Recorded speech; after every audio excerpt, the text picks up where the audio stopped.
ખેરાલુ તાલુકાના પાંછા ગામમાં દારૂના નશાને યુવાનો જીવ લીધા બાદ હવે ગ્રામજનોએ કાયદો પોતાના હાથમાં લેવા મજબૂર બન્યા છે। પોલીસ અને તંત્રની નિષ્ક્રિયતાથી કંટાળીને ગામમાં દારૂડિયાઓ માટે પાંજરું તૈયાર કરવામાં આવ્યું છે, જે ખુદ એક સવાલ છે કે દારૂબંધીવાળા ગુજરાતમાં આવું પગલું લેવાની જરૂર કેમ પડી।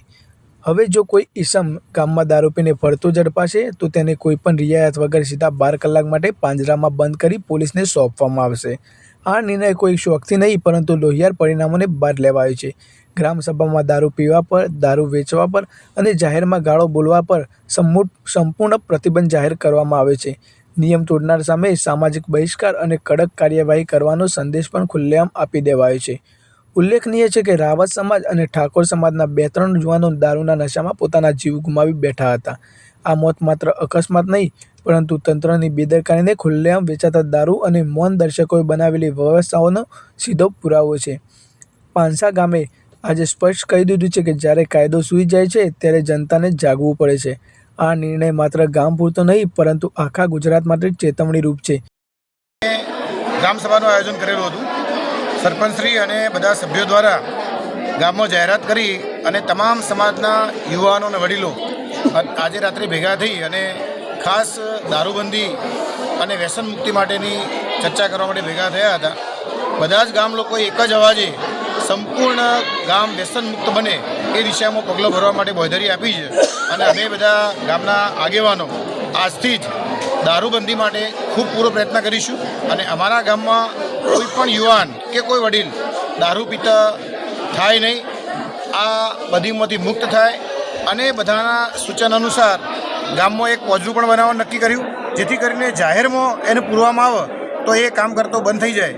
એટલે બધા ગામ લોકોના સહકારથી આજે ગામને વ્યસન મુક્ત કરવા માટે અને એમાં ખાસ કરીને દારૂબંધી માટે એકજૂટ થઈ અને બધાએ નિર્ણય કર્યો છે।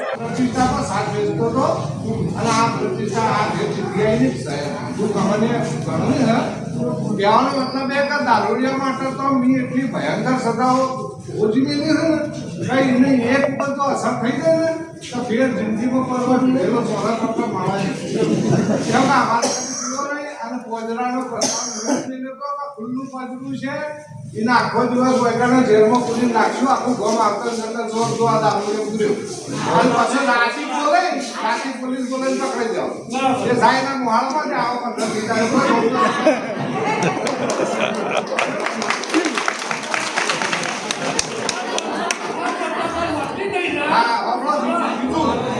મન થાય તો એના માટે સરપંચ કલમ મેદો બનાવવાનું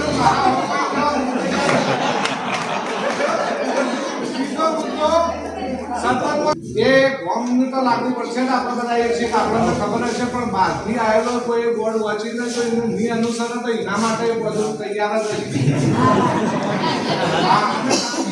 છે। કોઈ શોખ ખોલવાની હરિયા એટલા મજબૂત લાગશો ને એની જિંદગી થતી એનું વાપો કરતા એટલે આ બધા અનુસરજો। નકશો બનાવવાનો અને ઘર નંબર પણ આપવાના છે, બરાબર? એટલે કોઈ વ્યક્તિ હોય તો મને ઘર પડી શકે। તો નવા ઘર બનાવવા માટે એક અરજી પંચાયતમાં અપાય કે હું મારું ઘર બનાવવા ચાલુ કરું છું અને કોઈ માલ સામાન હોય તો પણ નડતરરૂપ ના થાય એવી પણ વ્યવસ્થા કરવાની, બરાબર? આ બધા